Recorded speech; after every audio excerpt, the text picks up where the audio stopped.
Bom dia, um feliz dia. Chegamos aí na sexta-feira. Espero que você tenha conseguido aí estudar a palavra de Deus durante a semana. Hoje é dia 19. Nessa semana nós estudamos sobre Deus. Deus é fiel, né? Porque Ele é fiel, porque Ele cumpre as suas promessas, né? Ele é um Deus misericordioso, um Deus bondoso. E lá em Josué capítulo 21, verso 45, diz o seguinte: nenhuma promessa falhou de todas as boas palavras que o Senhor havia falado à casa de Israel. Tudo se cumpriu. Então, por isso Deus é fiel, porque tudo se cumpriu e tudo se cumprirá conforme a palavra de Deus, né? Tudo se cumpriu, né? Deus é absolutamente fiel no cumprimento, né, de suas promessas, não é isso? Assim como deu a terra a Israel, garante também a nossa salvação em Cristo Jesus. Assim como Ele deu a terra para Israel, Ele também virá para nos resgatar desse mundo e para nos levar para a nova Canaã, para a nova Jerusalém. Isso basta que nós estejamos preparados, né, sendo fiéis à aliança que Deus fez comigo, com você e com cada um de nós, nos mantermos firmes, né, nessa promessa que Jesus prometeu para mim, para você e para cada um de nós, que Ele viria para nos resgatar desse mundo. Ele mantém suas promessas e cumpre, né, seus juramentos, não é isso? Para isso nós precisamos ser fiéis, né, a essa aliança, porque a vitória só vai ser alcançada se mantivermos firmes, né, na promessa do Senhor. Temos que ser leal a essa palavra, leal a Deus, em tudo que Ele já fez e tem feito por cada um de nós, né? Assim como todo o sucesso de Israel foi devido à intervenção divina e à confiabilidade de Deus, o nosso sucesso também vai depender exclusivamente de Deus e da nossa comunhão com Ele, né? Da nossa lealdade a essa aliança, né? Para que possamos alcançar a salvação e a vida eterna em Cristo Jesus, né? Deus, Ele é um Deus fiel. Ele não permitirá que sejamos tentados além de nossas forças. Pelo contrário, juntamente com a tentação, Ele proverá aí o livramento, de sorte que possais suportar. Não é isso? 1 Coríntios capítulo 10, verso 13. Não é isso? A palavra de Deus também é clara, né? Lá em Josué capítulo 23, verso 1 ao 5, né? Aqui o líder destaca que a vitória vem de Deus, né? E que Ele continuará lutando por cada um de nós, assim como lutou por Israel. E Josué aqui sugere a necessidade de obediência contínua, né?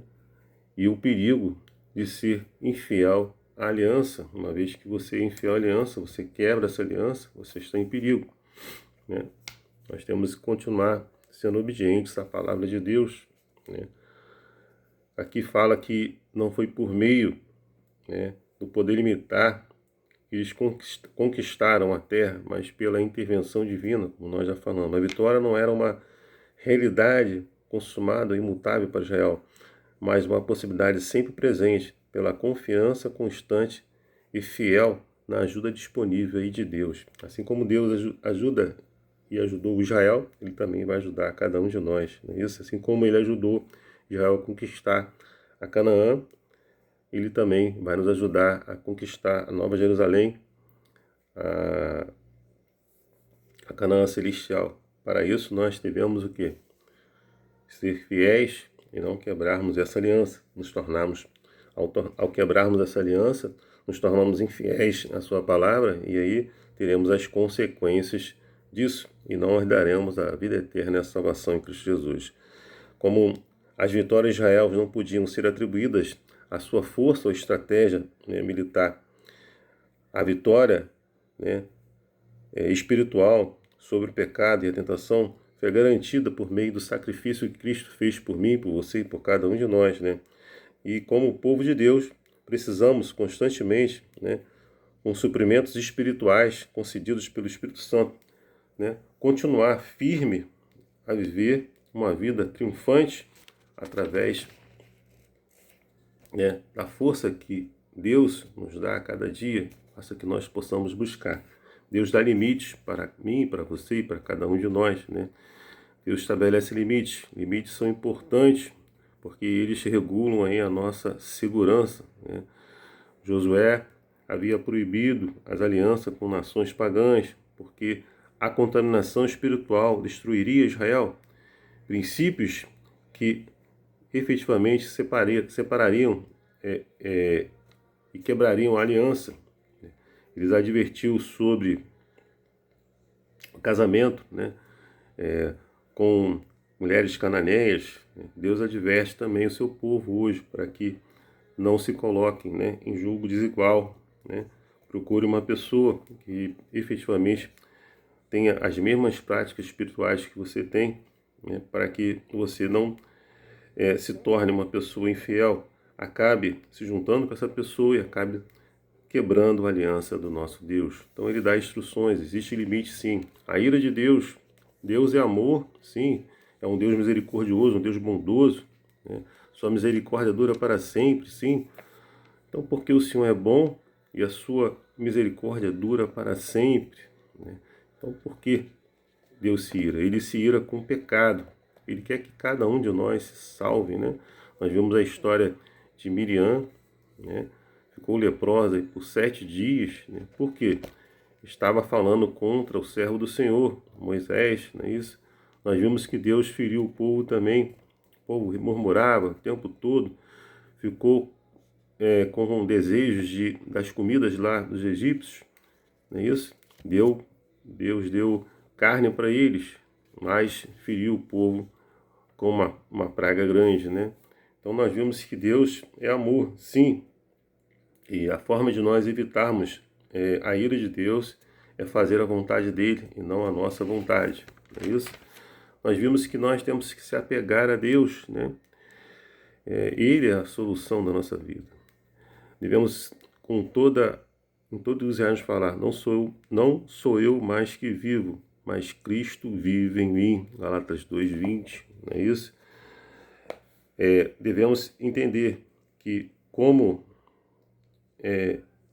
Deus nos ama, temos um compromisso, né, de devoção consciente com Ele, né, e esse amor, né, exige compromisso. Quando você casa com uma pessoa, né, você tem um compromisso com ela, né, de dar amor, dar carinho, e esse amor não pode ser unilateral, só uma pessoa amar. Não, as duas pessoas têm que se corresponder e amar, né?